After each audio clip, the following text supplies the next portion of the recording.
I'm really glad that all of you came. So it's very important for us as a team of organizers. I'd like to welcome you all here, and we hope that it will be very important 48 hours in your life. So, can you switch to the next slide? Oh, next. Yep, thanks. But before we start and before all the events happen, I'd like you to know some basic but very important information. So I hope all of you follow this channel. That is our Telegram channel of Global Game Jam. If you don't, then just do it right now. Go to Telegram, open it, and follow our channel. And basically, I guess all of you know that it will be held in the library on the second floor. If you don't know where the library is, I will show you. Don't mind it. It will be held for 48 hours, and I hope it will be the most unforgettable hours of your life. You will create maybe your first game or the second. It doesn't matter. It will be magnificent, I hope.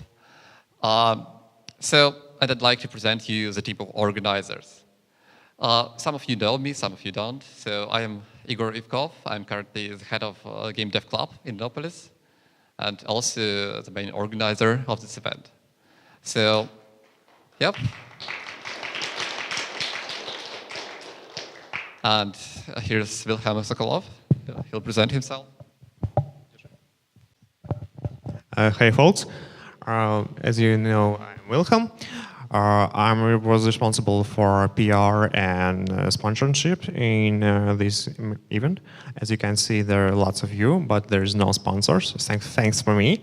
Okay, if you have any question, you can type me anytime, anywhere. If you see me sleeping on the floor, just kick and ask me if you want. So that's all. And yeah, I'm working with Katana, so you can somehow find me. So where's this guy with the sword? Yeah, he's there. Okay, thank you.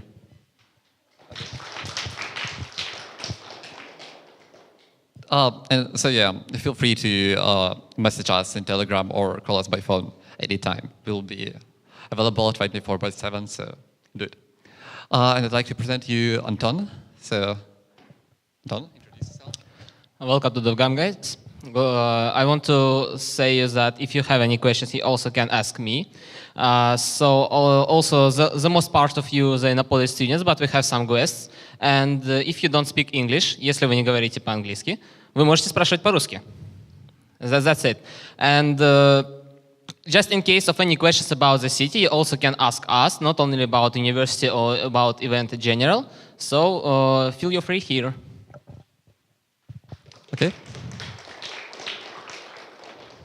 And it's sad, but Lalita is absent. She's a bit busy today.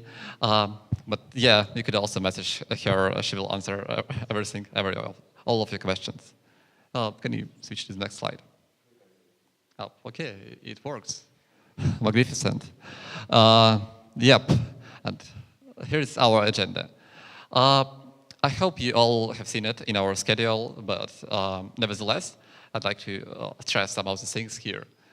So right now will be the talk by Professor Dr. Brown, the head of Artificial Intelligence and Game Development Lab, on changing demographics in games. So yeah, it will be just in a few minutes. Then we'll have a networking session for you to get to know each other better and to be able to work in teams together. After that, we will have keynote that is distributed all across the globe at 5 p.m. So you will feel yourself like a part of the global community. And then we'll have some announcements, so a bit of organizational information, and then ideation time and pitches. So you will think, you'll get the theme of this hackathon, and then you will think about your ideas, you will brainstorm, and you'll present the ideas, and find your team, hopefully. So, and I guess let's start. I'd like to introduce you, Dr. Brown. So here he comes. Afternoon, everyone. Let me try it one more time. Good afternoon, everyone. Come on, Global Game Jam, yay. I have to say, first of all, a big thank you to the organizers and for allowing me to talk today. When we started Innopolis 5 years ago, I was one of the first faculty members in about 4 years in. The big thing is that we wanted to create a globally competitive IT industry in Russia. And today, we're seeing a sample of that because all of you guys are going to be working on this global games jam going on all over the world. And I can tell you, thank you. I can tell you right now, I think that what we're going to be producing during this games jam is going to be competitive with that. Okay? So I want to say a big thank you again to the organizers. I think we need a round of applause for them for taking their time and effort to do this because that's a lot of work to get that started. Okay, and so today what I want to start to talk about is who are we making these video games for? Who is playing video games today? What changes have happened inside of society over the last little while? And who are games for? Why are we building these? Okay. So digital games advanced since their introduction at the end of the last century. Players are aging, this player base is rapidly expanding.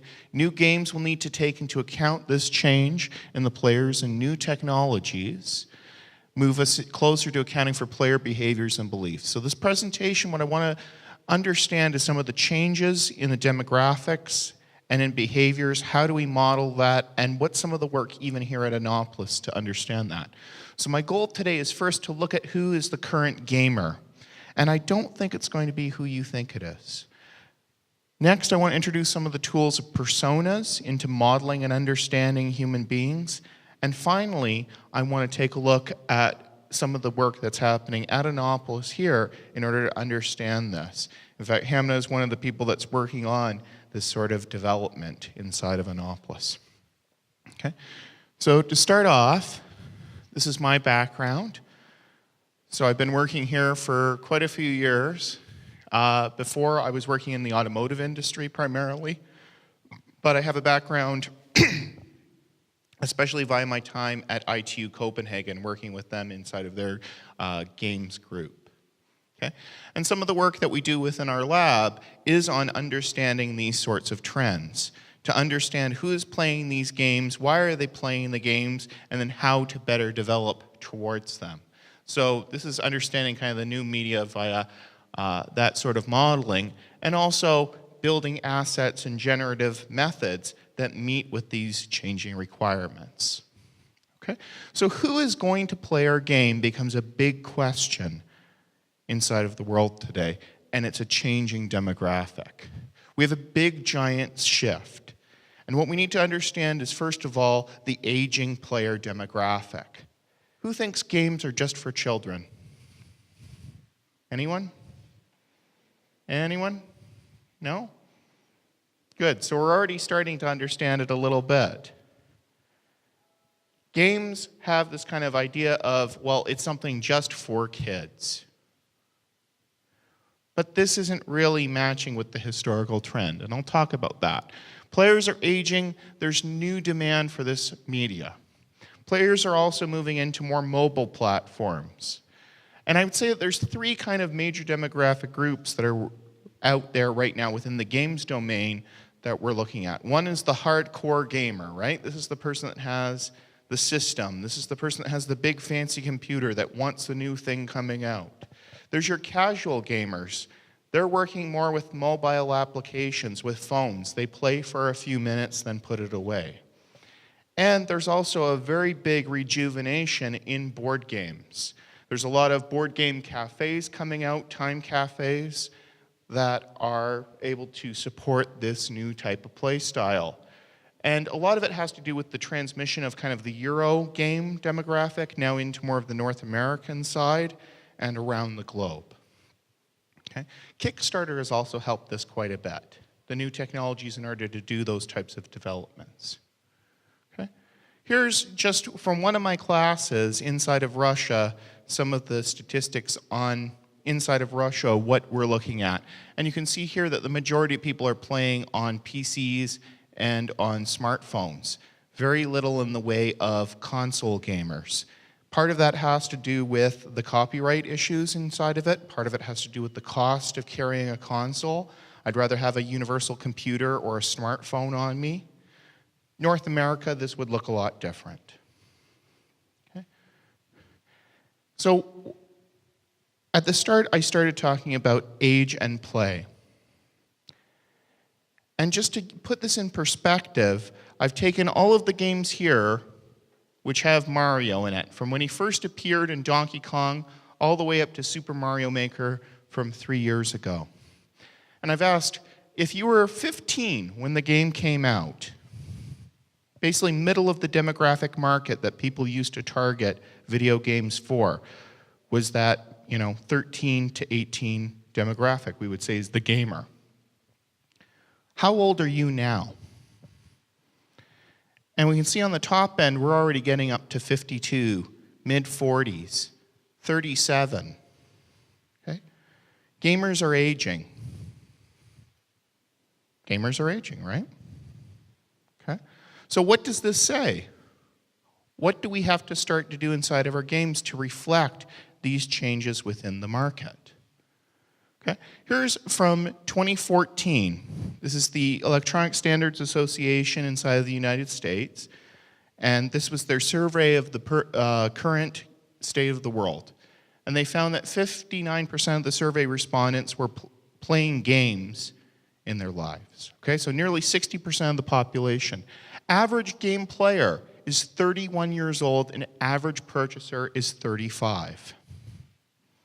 Is that shocking? Yeah, a little bit? No? I see some people shaking their heads no. I see some people going, yes. Right? Average game player is 31 years old. Okay? Only 29%, less than a third, of game players were less than 18. So what does that say for violence in games? We have this big, we can't have violence in games, it's for kids. What does that say for story? What does that say for mature themes and situations? Okay? Only not even 30% of your players are inside of that under the age of majority location. 60% of those that play games are inside, could go right now and watch an R-rated film. Okay? But the other thing to see here is that gamers of over 50 years of age have increased by 32%, more than any other demographic group. This is your grandparents pulling out the smartphone and playing a game on it. Okay. Let's take a look at some more recent data, because ESA puts out this report every single year. So you can actually find the previous reports from this. So this is from just last year.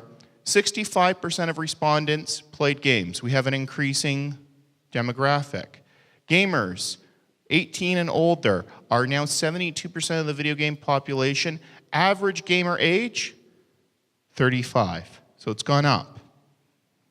As to be expected, because your people are still playing games 4 years later. 67% of players play video games with their children at least once a week. So the market is still there for the under 18s. And there is now a societal trend towards that. Adult women represent a greater proportion of the video game population, this is in the US, 31%, than boys under the age of 18. Women represent a greater piece of the demographic, a greater portion of the market than boys under 18 now. Okay, let that sink in for a bit. Because remember, who was our target 20 years ago? It was boys under the age of 18. Do you want to aim at only 18% of the market, or do you want to aim at 31% of the market? Okay, so there's a good fiscal reason why we need to start getting more women into gaming. Because the other thing is, who's buying games? Is it the boys under 18? Who has money? Is it boys under 18? Okay. So what does this say now for themes in games? And how do we begin to engage this market? Okay. So if you want to market your game and bring it out there, and you think that now I can do what I did 20 years ago, you're wrong. Okay. People of all ages play video games. There's no longer a stereotype game player, but instead a game player could be your grandparent, your boss, or even your professor. Okay, that's a quote from even now 3 years ago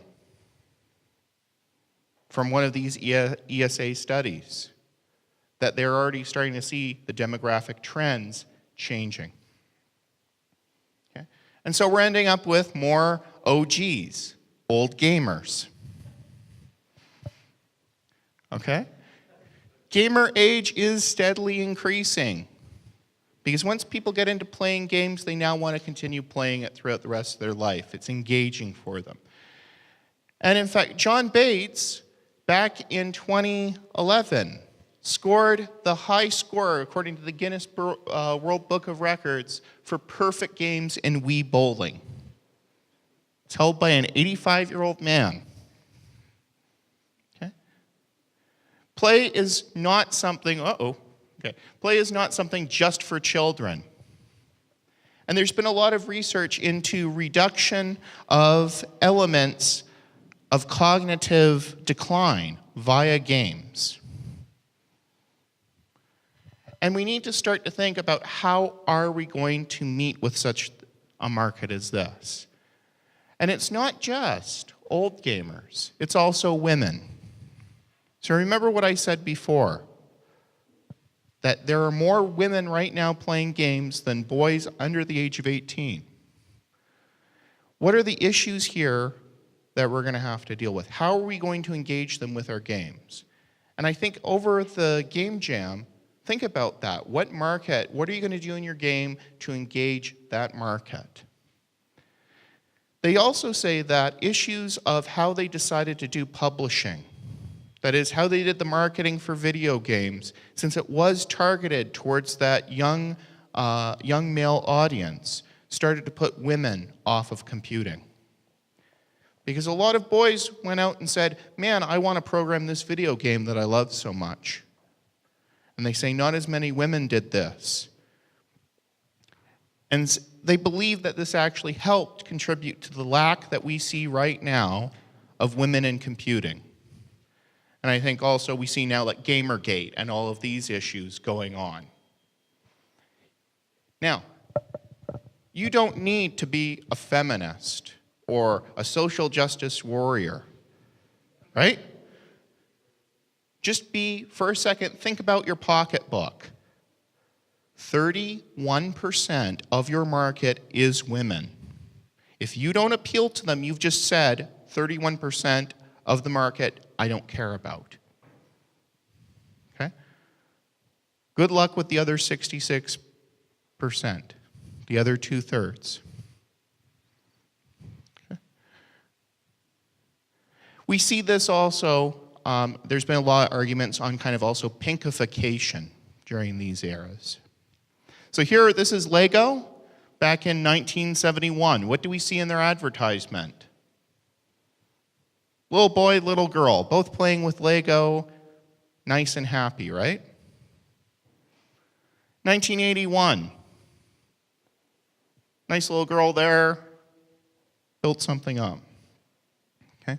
There's been a lot of arguments that Lego has kind of moved away from this, that they started doing the Friends line in 2011, right?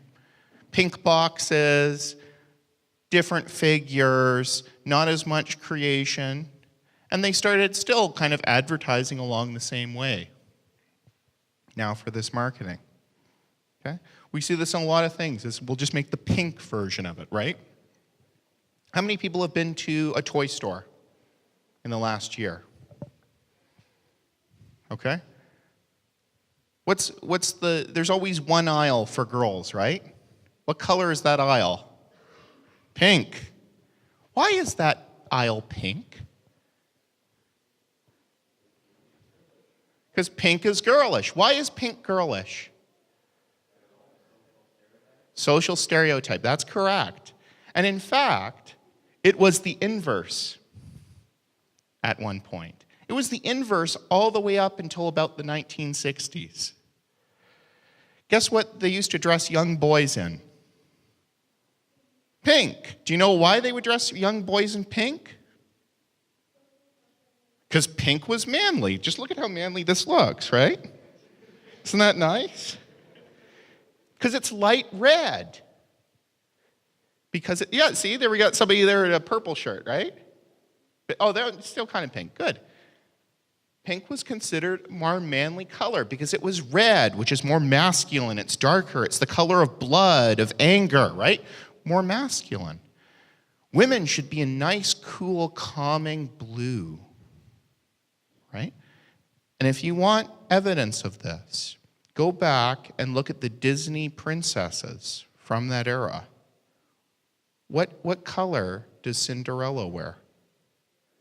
Sky blue. Because it's the more girlish color. There was a swap at some point inside of this. And do you know what color children's clothing was for quite a while, up until about the Victorian period and before that? Everybody was wearing white. Do you know why they did the differentiation between boys wear this and girls wear this? Because they wanted to make more money on clothing. The clothing industry wanted you to buy now, instead of it being the hand-me-downs, if I have a boy or if I have a girl, putting them in a white dress so you can access the diaper easy, now we have to have them in little models of what boys wear and what girls wear, and do that differentiation all the way from there. It was a marketing maneuver. Guess what Lego Friends is? Was that somebody at Lego going, man, I'm going to be misogynistic or sexist and make this thing? No, it's a marketing maneuver. Okay? This is not the full story. They did 4 years of study on 3,000 little girls to understand this. And they found that Lego was not in its current form attracting girls. Only 9% of their consumer base in 2011, before they did this release, was girls. Okay? 91% of their purchases were for boys. After putting out the Friends line, that jumped to 28%. Was the Friends line successful as a marketing maneuver? Yes. But maybe it was dropped in general sales, and due to this reason, 9%. Okay, their sales went up that year, is my understanding. So just to put that in perspective. And part of the demands that were made was a more realistic figure created to meet with the demands of play. And that's kind of chopped off there. But intertextuality and multimedia was also created to support this type of play. The big thing that they found was that girls, when they studied their play habits, were not as interested in the building phase. They found that they were interested in the, what do you do with the built thing? Okay, so this was from actual study against it. So part of this is understanding your consumer base, and play testing is what's going to move you towards these movements. Okay? Now, the history of games is also not the history of child's playthings. Games have been around since prehistory. There is archaeological digs inside of Rome, inside of ancient Egypt, all of these, they find games. Games, board games especially, are grave goods inside of this. And what do you take with you when you die if you're an Egyptian? Is stuff that you want to do when you're dead and gone and have that. So they would have their little servants, they would have the boat that's going to ferry them through the afterlife, the pharaohs did. They've got a bunch of gold and various things that they can spend, and they've got a board game. All of these systems, a lot of them were simulations of war. Games are primarily, to begin with, simulations of war. These were items for the most adult piece of society, right? Warriors going into battle were advised to learn how to play games. They were used as training for officers. Prussian Kriegspiel in the 17 and 18s during the Napoleonic era was used as basically miniatures battles. Think Warhammer 40K with Napoleonic troops. And it's far more of a simulation than a child's toy. One of the quotes, "It's not a game at all, it's training for war," from the Army Chief of Staff of Prussia. The creators of D&D actually looked at these systems, and that was their inspiration for D&D. D&D is one of the greatest inspirations to modern day computer gaming. It was tabletop board gaming, and try to implement that tabletop experience in there. Okay? Here is Kriegspiel. This is inside of a museum in Germany, one of the original boards. Does this look like a child's toy? Rich kid, right? Okay, that was one of the sets that they would use. This is inside of the ownership of one of the warlords in Prussia. Okay. Let's look at some studies here. Here's Battlefield 3. There was a very nice big study that happened in 2013, understanding who is playing this game and their ages.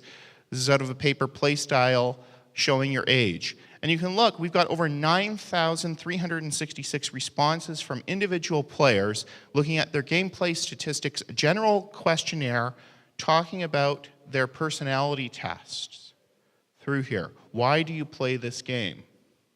Okay? And so the idea of this Big Five personality test is to get a sense of who you are as a human being. So are you open to experiences? Are you conscientious? Are you an extrovert or an introvert? Do you have agreeableness, or are you neurotic? Understanding all of these factors inside of someone's life. And neuroticism, they've actually changed that in the ocean to now, I forget what they're calling it now. It's like, emotional stability instead of neurotic. But it wouldn't spell ocean if we use that, right? Okay. They also looked at and presented Likert scales for this. So they had a quantization of agree, strongly disagree. They asked all of these people all of these questions, and then what they tried to do is figure out, does age affect how you play the game? Controlling for personality. Okay. What they found was that older players kill less often and also die less. Risk factors begin to change as they got older. Older players score less in non-objective criteria. So an older player is more likely to play what the objective of the level is. If it was capture the flag, older players would aim for capturing the flag more rather than trying to get a high kill-death ratio. Older players had more of this kind of focus on winning. They also played more, which is interesting because you would think that older players would play less. I think this is both, probably younger players have more things that they're playing at one time, and also older players, it was like entire weekends were devoted to that. Age influences also the selection of class and vehicles. Older players were more likely to choose support classes like healers. Older players were also more likely to choose tanks over aircraft within the game, more defensible positions. So player modeling can be accurate if the age is corrected for it. They found that about 40 to 50% of your play style within the game was correlated with age. So you could use age as a determining factor for between 40 to 50% of how you play in Battlefield 3. Player ability, they said, increases quickly into the early 20s, begins to decline, but the decline slows over time, and that is experience versus twitch reflexes coming in. Okay. So we need to start to think about how are we modeling this, right? The study there talked about how given some data, we could figure out maybe age from it or figure out how age meets with it. But if I said I wanted to meet with a demographic, how can I start to do with that? One of the ways is personas. Very popular system. The idea of this is you're creating a specific model of a player. And you create a human version of this. So specific models of a user in interaction with a gameplay objective.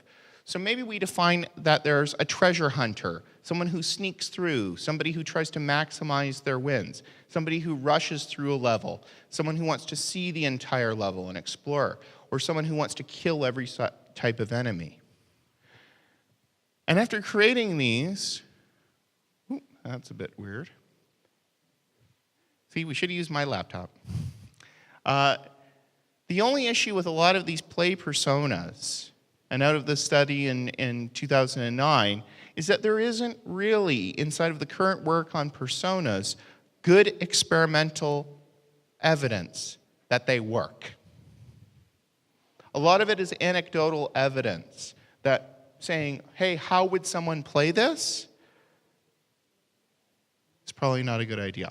One way is to link them to an AI. So you have a persona, you have an idea of how a player would play, and so you create a player AI that acts as that system. And through having this AI, you can then have the AI go through and play how a real player would. Now, you can't lie. You can't say, oh, well, this person would really like my level because I say it so. Now you have to have the AI prove it out. Okay? And in 2015, I started working on some systems to talk about this, in that there's numerous claims. Managers were likely to make decisions which had met with their currently established belief systems' confirmation bias. Personas rarely take into account the amount of real data available, do not necessarily have much relation to actual uses of the model, cite a limited availability for them to be used as part of a quantitative model. And the other thing is, there's a lot of stuff about personas that says, after we do the development phase, you throw away the personas. But if this is somebody who's playing your game, why wouldn't you take that into the maintenance phase? You know, we have a few games right now that are moving into the maintenance phase, right?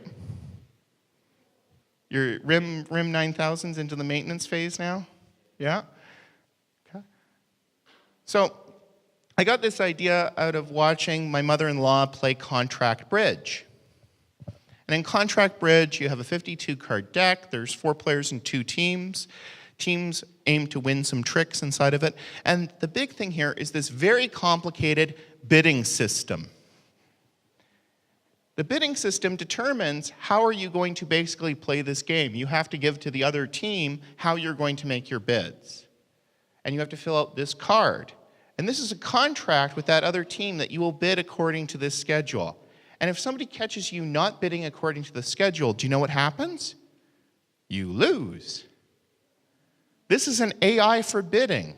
It is a definition of a play strategy. So we could build an AI to work with this. Okay? So the framework on this is you have an expert system that defines these contracts. Through these contracts, it creates both a persona and an AI agent implementing these contracts. This can be used both as a design element in that the personas can be involved in the creation of some form of procedural content generation, and also the evaluation can be based upon these agents. So if I have a level and I want to see does it meet with all of these different personas, I have an AI that runs through them. Okay? And this moves also into the design phase and into maintenance. I can send these levels out to players, gameplay traces can be examined, and from there I can then see, do I need to add new personas into my system? So this is the main kind of loop there. Okay? So this is one way to move personas into the system and understand it.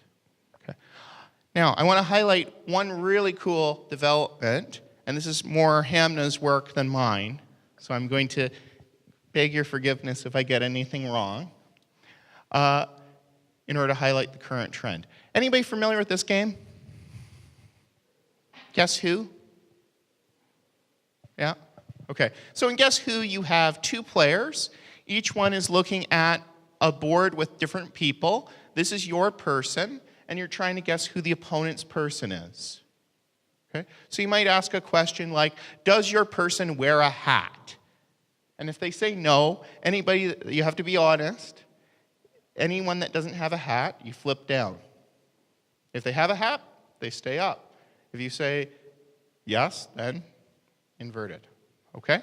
And through this, eventually you'll get down to one person, and then you say, is your person Maria? Oh, yes, it is. You win. Or you make a guess earlier and have the potential for losing the game. So it's basically a 20 questions kind of guessing game, but it's got a set of what you're both working with. And it's fun to flip down the little cards. This is a quote from a 6-year-old girl's letter to the developers, Milton Bradley. It's not only boys who are important, girls are important too. If grown-ups get into thinking that girls are not important, they won't give little girls as much care. And also, if girls want to be a girl in Guess Who, they will always lose against a boy, and it's harder for them to win. So I'm cross about that. If you don't fix it soon, my mom will throw Guess Who out. Okay? So here is a 6-year-old girl who wants to play as a girl avatar, a girl player in Guess Who. But do you know how many girls there are in Guess Who? Less than the boys, right? And if that's my sister, and I know my sister always picks a girl, you know what my first question in Guess Who's going to be? Is your person a girl? Yes.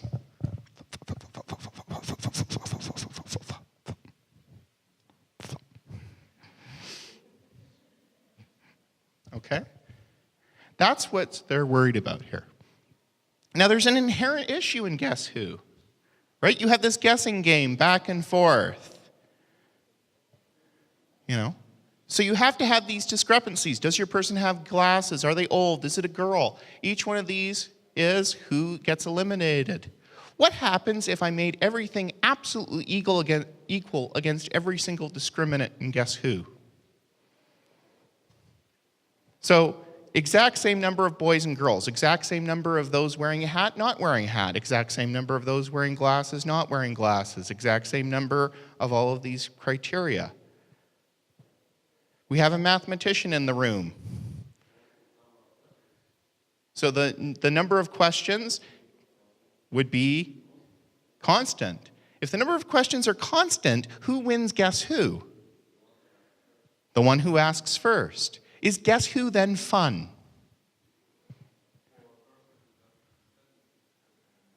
Okay. Will you very quickly figure this out? Depends on how old you are. Okay, tic-tac-toe is very fun for 3-year-olds. Is it very fun for you today?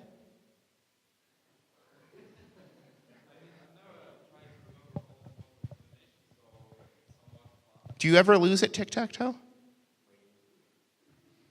Can we put some money on it then? Okay. Okay. So, in order for Guess Who to be fun, there has to be some sort of discriminant of the mathematical sense, there has to be some imbalance. And in fact, this discriminant can be discriminatory. Haha. Okay. So here's a system. Hamna found that quote too, so I won't even take credit for that quote. Hamna found that. So this we extended into the idea of the game of Goblin Dice from Gaga Games. And we thought, well, there doesn't seem to be really a gender bias within the game. It's goblins racing towards a finish line based off of rolls of dice. So we said to 80 users, drawn from the students of Innopolis, they were asked to self-identify their gender in a binary. So basically, are you male, are you female? 50 of our participants were male, 30 of our participants identified as female, asked to be presented with the game, no rule book given to them, and then we asked them, what are the rules of this game? And what we wanted to see was, is there a difference between how men and women view this game in terms of what rules do they state, seeing only the game objects? In general, most of the rules were stated correctly or incorrectly by men and female at the same rate. But there was one area of the game that there was a big difference. And that is, these goblins are running away from a boulder. But males saw that. They saw, man, I better run away from that boulder. The majority of females, however, said that it was a cooperative game. The goblins are playing like a football game. They're trying to kick the boulder down the hill. So there's this difference here in that males saw it as a competition, females as a cooperation.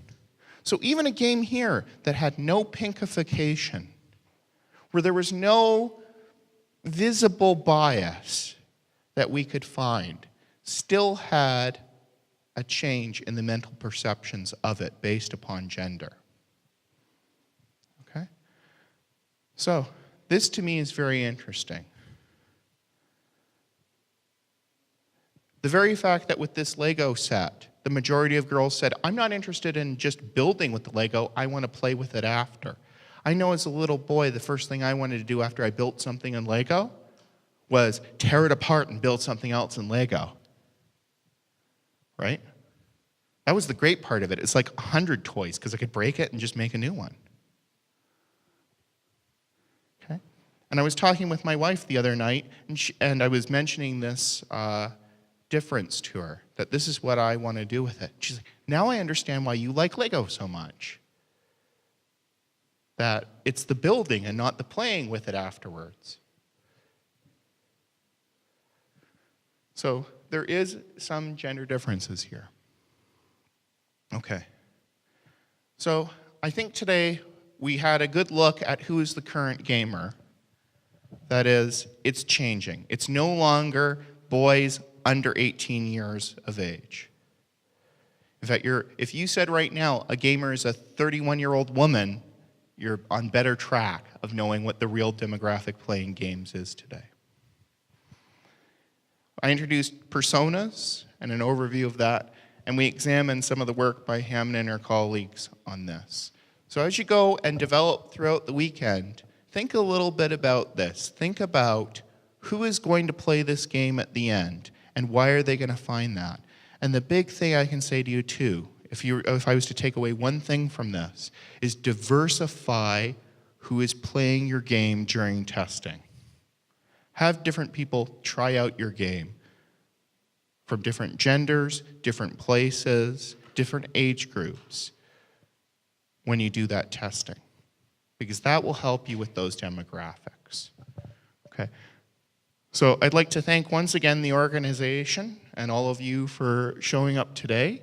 I can be reached at jbrown@innopolis.ru. That's my Twitter and Telegram at jb03hf. It's also my Steam, Xbox type, and that's my ResearchGate profile if you're interested in looking at any of the work within the lab, or you can contact me at any of the other things to talk about it. So thank you very much, and have a good game jam. Yeah, thank you. Thank you for presenting. I guess now everybody will have a better understanding of how to target the audience. So, and as you remember that next we have networking activities. So they basically get to know each other exercises, and I guess they're very important right now because you will be working in teams on the Global Game Jam. And maybe you need to find some new members or just get to find the team for you. And for it, it is very important to talk to each other, to actually get to know. And for this, here's Elizabeth. She's the most active member of the student association, and she prepares some networking activities. So, hey, my name is Lisa, and so